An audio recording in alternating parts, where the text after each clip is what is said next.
आज आपण झटपट अशी कैरीची भाजी बघणार आहोत. लग्नाच्या पंक्तीमध्ये अशी कैरीची चटपटीत गोड आंबट भाजी म्हटलं की तोंडाला पाणी सुटतं. चला मग आज लग्नाच्या पंक्तीमध्ये बनवली जाते तशीच आचार्यांप्रमाणे किंवा आचार्यांपेक्षा सुद्धा भारी झटपट अशी कैरीची भाजी आपण घरच्या घरी बनवूयात. तर रेसिपी म्हणाल तर एवढी सोपी आहे, त्यामुळे व्हिडिओ थोडा पण स्किप करू नका. नक्की शेवटपर्यंत बघा आणि आवडलाच शेवटी तर लाईक करायला विसरू नका. तर या ठिकाणी केशर आंब्याच्या 2-3 कैऱ्या चिरून घेतलेल्या आहेत आणि त्याच्या फोडी ज्या आहेत ते आता उकळायला ठेवलेल्या आहेत. त्यानंतर आता त्यासाठी लागणारा मसाला घ्यायचा आहे खडा. काय काय घ्यायचं बघा: शेंगदाणे, खोबरं, थोड्याशा मेथ्या, धणे, 2-3 मिरे, 1-2 लवंगा, त्यानंतर जिरे, तेजपत्ता, थोडेसे पांढरे तीळ आणि भरपूर लसूण घ्यायचा आहे. आता हे सगळे खडे मसाले आपल्याला तव्यावरती भाजायचे आहेत आणि मिक्सरला फिरवून घ्यायचे. तर लसूण भरपूर प्रमाणात घाला बरं का, भाजीला खूप छान चव येते. आणि अजून तुम्ही यामध्ये कलोंजी असेल तर तुम्ही नक्कीच टाका, त्याने भाजी अजून छान होते. तर या आंब्याच्या फोडी अगोदर उकळून घ्यायच्या, कारण उकळून घेतल्यानंतर थोडासा आंबटपणा कैरीचा कमी होतो आणि भाजी छान चटपटीत आंबट गोड अशी छान बॅलन्स होते. तर आता या अर्धवट उकडलेल्या आहेत, पूर्ण उकडून घ्यायच्या नाहीत, अर्धवट अशा छान सॉफ्ट होईपर्यंत थोड्याशा उकडायच्यात. आणि यामधलं जे पाणी आहे ते पाणी आता आपल्याला काढून टाकायचं आहे. आंबट जर जास्त कैरी नसेल, तुम्ही ते तोतापुरी कैरी घेतली असेल तर ती तुम्ही डायरेक्ट भाजीला वापरू शकता, तिला उकडून घेण्याची गरज नाही कारण ती आंबट नसते. पण इतर दुसरी कुठली कैरी आंबट असेल तर मग अशी पद्धत वापरायची. अगोदर उकळून घ्यायच्या कैरीच्या फोडी आणि त्याचं पाणी जे आहे ते वापरायचं नाही, म्हणजे भाजी जास्त आंबट होत नाही.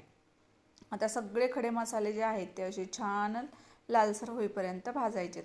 या ठिकाणी आता हे सगळे खडे मसाले जे आहेत ते भाजून प्युरी बनवून घेतली होती म्हणजे मसाल्याची. पण यामध्ये तुम्ही मेथ्या, कलोंजी आणि लसूण नंतर फोडणीला टाकला तर अजून भाजी छान होते.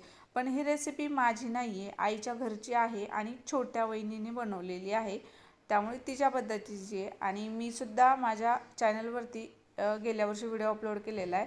अगदी सोप्या आणि साध्या पद्धतीतच ती सुद्धा रेसिपी शेअर केलेली आहे. तुम्हाला पाहिजे असेल तर माझ्या चॅनलवरती जाऊन पहा. आणि तुम्हाला जर लिंक हवी असेल तर कमेंटमध्ये लिंक लिहा, मी त्याचीसुद्धा तुम्हाला रेसिपी ची लिंक कमेंटमध्ये देऊन टाकेल. तर असे सगळे खडे मसाले भाजून घेतलेले आहेत आणि मेथ्यासुद्धा याचमध्ये आता तिने बारीक करून घेतल्या होत्या. आता कलोंजी मेथ्या अख्ख्या तुम्ही फोडणीत टाकल्या तर मस्त असा घमघमाट भाजीमध्ये सुवास येतो. तर तीळ जे आहेत ते अगदी हलके तडतड होईपर्यंत भाजायचे, जास्त भाजू नका बरं का, लाल होईपर्यंत. कारण दुसरे इतर मसाले लाल भाजले तरी चालतं, पण तीळ फक्त तडतड होईपर्यंत भाजून घ्यायचे आहेत. आणि मग सगळं हे जे वाटण आहे ते मिक्सरला फिरवून घ्यायचं आहे की नाही. भाजीची रेसिपी सोपी आणि खूप छान झाली बरं का ही भाजी. तिने सगळं वाटण असं मिक्सरला छान भाजून घेतल्यानंतर मिक्सरला प्युरी बनवून घेतली. आणि आता ज्याची त्याची रेसिपी ज्याच्या त्याच्या हाताला सोपी जाईल त्या पद्धतीने बनवत असतो आपण. आता प्रत्येकाची रेसिपी वेगवेगळी असते थोडी का होईना, पण मला माझ्यापेक्षा ही भाजी खूप आवडली होती, खूप छान झाली ती चवीला. तर आपल्याला या भाजीला गूळ नक्कीच लागणार आहे, त्यामुळे आपण अगोदर गूळ काढून ठेवलेला आहे. थोडीशी हळद घेतलेली, मसाले म्हणाल तर थोडीशी हळद, थोडासा चटपटीत अंबारी मसाला, हा नसेल तुमच्याकडे तर तुम्ही कांदा लसूण मसाला कुठलाही घेऊ शकता. त्यानंतर आवडीनुसार लाल तिखट. झाले आपले बेसिक मसाले घेतलेले आहेत.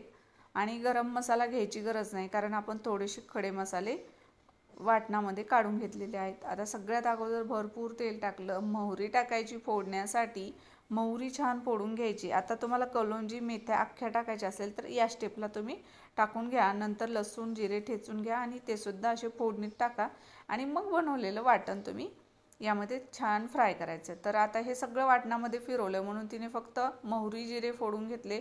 लगेच लाल तिखट जे थोडेसे बेसिक मसाले घेतले होते ते टाकायचे आणि मग हे वाटण जे बनवलेलं होतं ते टाकायचं. आता हे भाजलेलं आहे पण छान त्याला परत एकदा तेल सुटेपर्यंत तेलामध्ये तळून घ्यायचं आहे.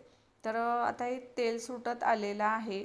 5 मिनटं जास्त नाहीत लागत कारण भाजलेले म्हणून 5 मिनटाच्या आत हे मसाले छान तेल सोडतात.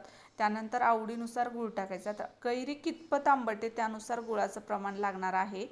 आणि थोडंसं कमी जास्त झालं भाजी चाखून पाहिजे, वाटलंच कमी जास्त तर थोडासा नंतर टाकायचा, पण टाकता वेळेस कमी टाका. जास्त गोडही छान लागत नाही भाजी आणि अगदी आंबटही छान लागत नाही. चवीला जर छान गोड आंबट झाली तरच भाजी खायला मज्जा येते. तर आता मस्त तेल सुटलं होतं. त्यानंतर मग आवडीनुसार आपल्याला त्यामध्ये पाणी टाकायचं आहे. मीठसुद्धा फोडणीमध्येच टाकलं होतं तिने. मस्त बघा किती छान तेल सुटलं होतं आणि भाजीला खूप छान तरी आली होती बघा. फोडणी छान जमली तर कुठलीही भाजी छान बनते. तर सगळ्या ज्या फोड्या आहेत कैरीच्या त्या आता यामध्ये मिक्स करायच्या. आता या अर्धवट शिजलेल्या आहेत, जवळजवळ या 80% शिजलेल्या आहेत. आता आपल्याला फक्त 5 मिनटामध्ये ही भाजी तयार होते, म्हणजे रेडी होते बनवून. तर बघा किती सोपी आहे की नाही रेसिपी, जास्त वेळही लागत नाही, झटपट होते आणि बेसिक मसाले आहेत घरामध्ये जे आपल्याकडे नेहमी वापरले जातात तेच मसाले या भाजीसाठी लागतात. तर बघा मस्त अशी छान तरी आली होती आणि झटपट अशी ही कैरीची लुंजी आपली तयार झालेली आहे. लग्नाच्या पंक्तीत जे आचारी लोक बनवतात तशीच, पण ते कोळी सगट कैऱ्या ज्या आहेत त्या फोडून घेतात, आपण या चिरून घेतलेल्या आहेत. तर चला मग आजची रेसिपी आवडली असेल तर अजून चॅनलला सबस्क्राईब केलं नसेल सबस्क्राईब करा, व्हिडिओला लाईक केलं नसेल तर न विसरता लाईक करा आणि अशाच नवीन नवीन रेसिपीज पाहायच्या असतील तर बेलवरती प्रेस करा, ऑल करा आणि मस्त मस्त रेसिपी बघत राहा. भेटूया अशाच एखाद्या नवीन रेसिपीसोबत. तोपर्यंत आता बाय बाय.